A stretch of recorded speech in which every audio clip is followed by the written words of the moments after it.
Greetings, it is I, Tentus Van Jacob, Lord and Emperor of the Dracovin Empire, and welcome. It is time to continue our discussion on the Spelljammer campaign setting.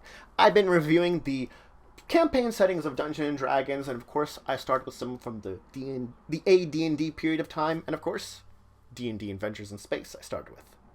But let's continue where we left off. We were talking about your campaign, and especially now, your campaign and the characters. Especially as it results in the basic character creation you're going to be using from the various rules.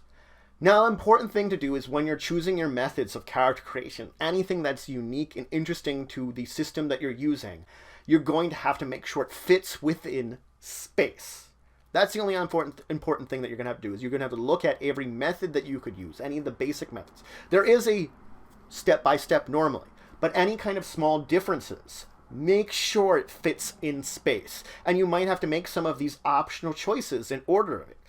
This applies, of course, for most of the editions of Dungeons & Dragons. From AD&D, where you had some basic organizations, to up to 5th edition, where you might want to use feats in order to basically give some of those extra boosts, which might be very important to the characters, especially when it comes to space. Now, the thing is, your characters' backgrounds are going to be key. Space and spell jamming campaigns tend to be very excitement-filled and very interesting in the ways that everything is going on. And the fact is, a lot of these interesting stories exist for NPCs too. So you're going to have your characters stand out in the crowd.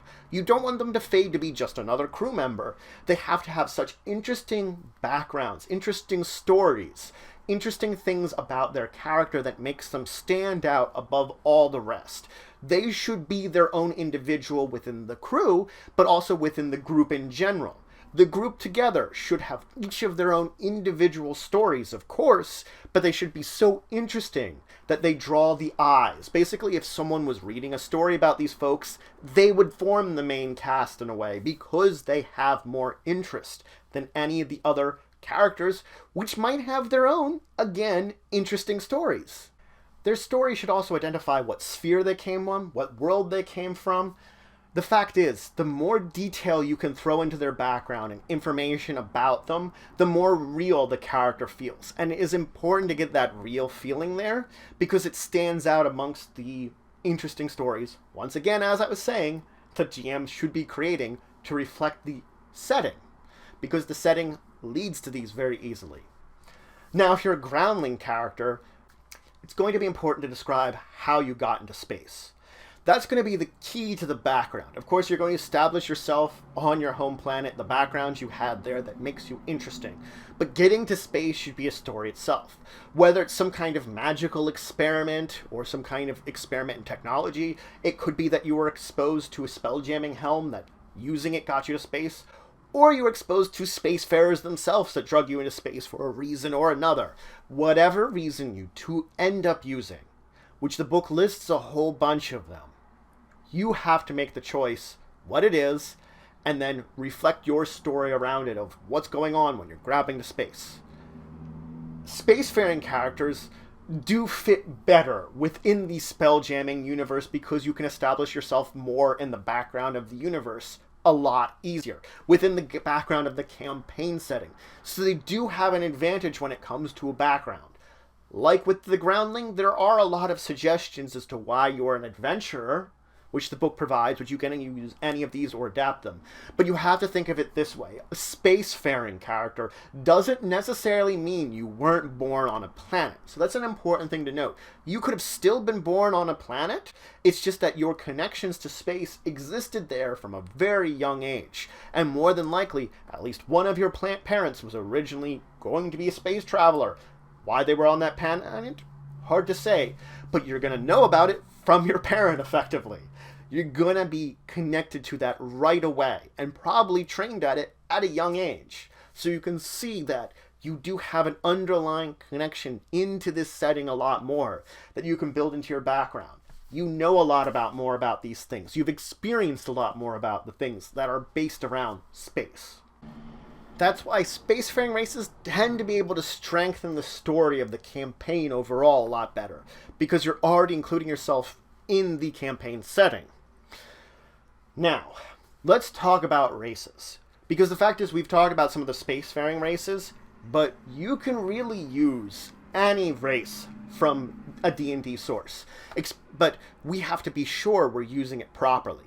The thing is, the universe is wide, and you can come up with variants on any race that could possibly exist. But especially for something like AD&D, when we're mentioning that, that had racial and class restrictions. Racial restrictions to classes and levels. Yep. The thing about that was, it was because humans, you need an incentive to play them. You really kind of do, because you should have a number of humans with your group. Humans are the most numerous. They might not be the dominant species, but there are more humans than anything else out there in space. So though, again, your players don't need to be a team of humans. There's no need for that. It just should reflect that they would be a minority in a way. They might be in elf-dominated space, but guess what? There are far less elves than those humans there.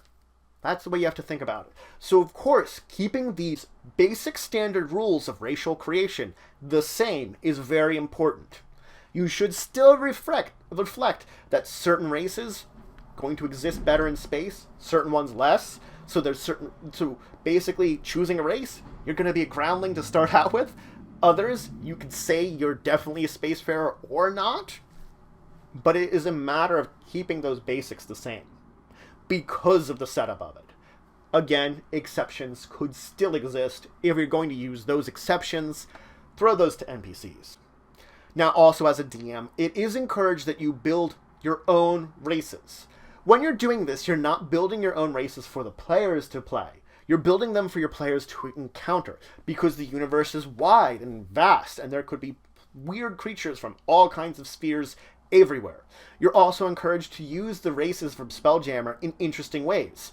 Perhaps from a certain sphere, this race acts differently in that sphere than it would in another one, even though they're still spacefarers.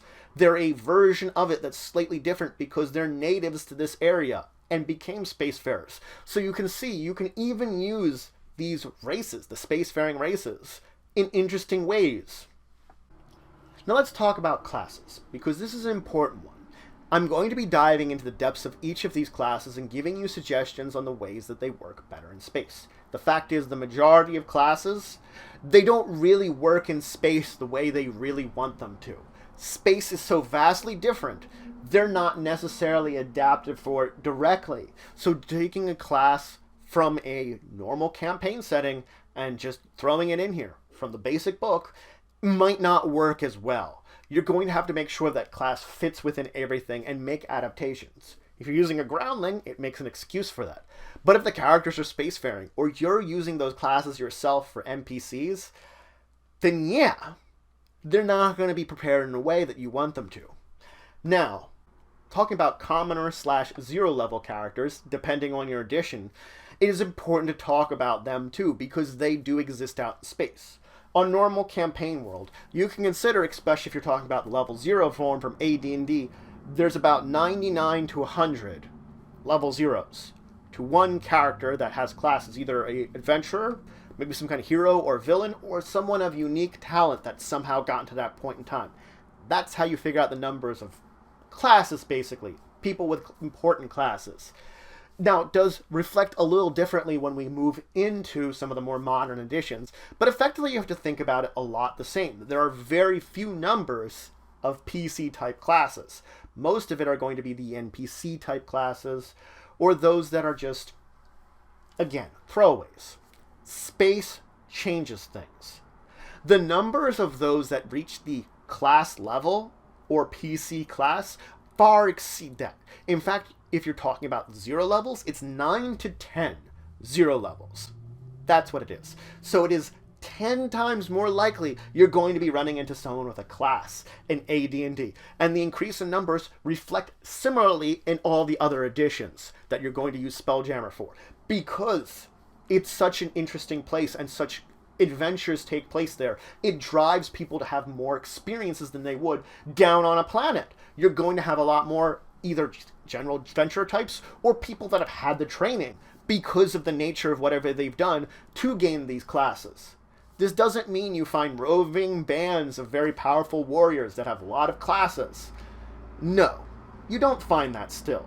What you do find is that if you start something in a town, you're going to probably encounter more than one person that would be dangerous to you very easily, especially if it's like a town in the middle of nowhere. Yeah, even then. Major ports, again, probably higher numbers, but even in those small places, you're going to find trouble very easily. So that's it for today. I talked about some of the basics of character creation when it comes to a spelljamming campaign. I talked about the fact your background is going to be so important to develop. You're going to want one that fits within the campaign world, regardless if you're a groundling or a spacefarer. You should make it that your background stands out in these adventures and makes it that you've been taken notice. I then moved into talking about both the race and class. Of course, the race, I talked about the fact that you try to keep them as equal to what they are on a normal campaign.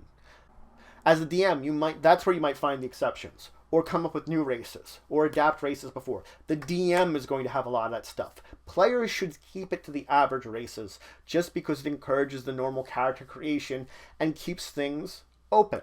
That you're not restricting one or another race because it sounds like they'd be better in space. You shouldn't. I then moved into, of course, classes even more. The fact is, classes should be adapted a little bit.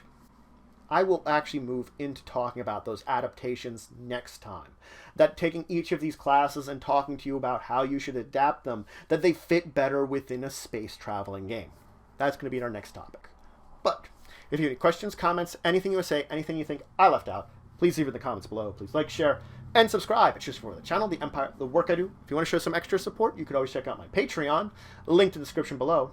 But regardless, until the next time, I bid you farewell.